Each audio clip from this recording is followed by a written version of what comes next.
KYC, the Kofi Youth Club. It is a Wednesday. We're talking about young parents. Yes. Young mothers. Young mothers specifically. In particular.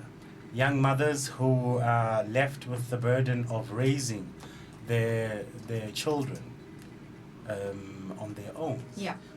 People who are still in youth, Yes. if we might say that, who are still in youth and they're having children, and the burden of caring or being or raising their child on their own. The question is, where's the father? And why do these young men leave when finally they hear of the news that this young girl has fallen pregnant or the young girl has a child? Yes. Sometimes they come to the point of even denying that, this is my baby. That's true.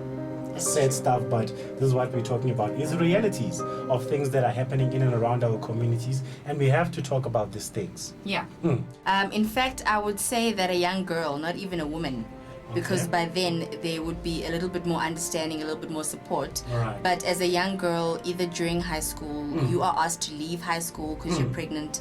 You, half the time, maybe were sleeping with someone for the first time, and you were trying this thing out for whatever reason, and you fall pregnant.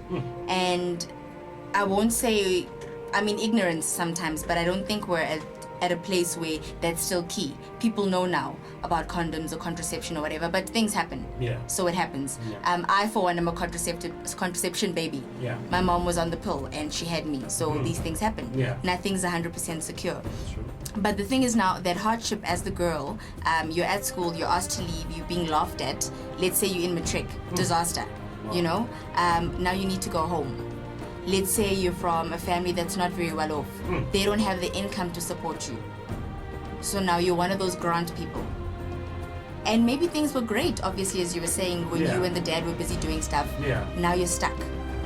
This thing is your own. You're obviously the only one showing. You're the only one going through the symptoms, the nausea, all of that. Yeah. And then the baby comes. So it's the pain of childbearing, like you were saying. Yeah. That's where the pain starts. Thank you, Eve, by the way. When we get to heaven, we shall have this out.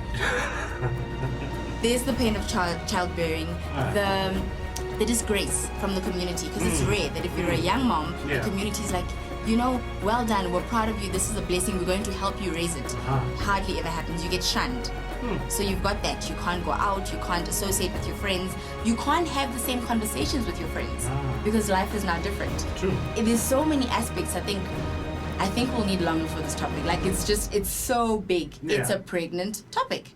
But now, for a young woman, we're talking about the psychological pain and the psychological struggle that they would go through.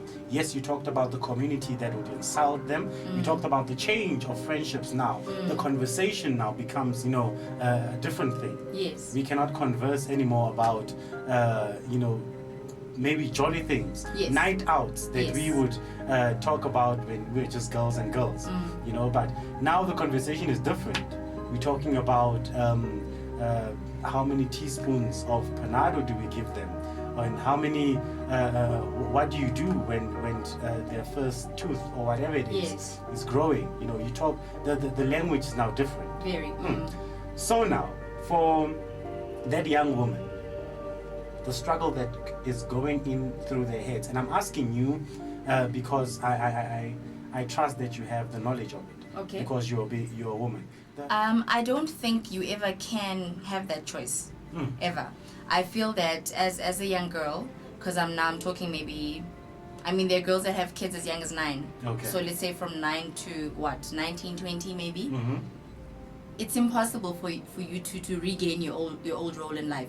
I think it's absolutely impossible. So I feel unless you have the support of your family, so whoever you're staying with, it's going to be rough. Some parents take the child away and raise it, and then they allow you to go back to kind of finish off whatever you had left off. And be a child again. Okay. But there's always that thing. Your child needs to eat. They need to have nappies. They need to have milk. They need to go to school, because kids go to school from like 12 months maybe. 12 months going up. People are at creche. It's 2,000 Rand a month. You're there already. You're like, how am I going to make more money? Must I sue for maintenance? Can I get maintenance? Some people don't even know that the court can force the dads to pay. They don't know that. That is not even the dad's choice anymore. When they see that the mom has tried, they get involved and they'll take it off the salary by force. But that aside, I don't think it's doable. I don't think you can go back to being a child again. I think you need to kind of adjust to being an adult and a parent and seeing how to make life work for the both of you. And you need to be selfless to make it work. True. You put yourself aside and you're like, listen, this is my baby now. Yeah. It's his or her time. I need to make sure that they win. Even regardless of my circumstances or where I come from or my education or whatever, or lack thereof. But it's my baby's time. But it has been real. It has been a good one. Thank you very much once again, Coffee Philanders. Thank you, Entle. Thank you, Big Daddy. All right. Hope that you have a wonderful and a beautiful day going forward. Whatever it is, stay productive. Stay. Let life be fruitful, fun, and productive. It's my motto. Ne? For me, to those young moms out there, Philippians 4:13. I can do all things through Christ who strengthens me. There we go.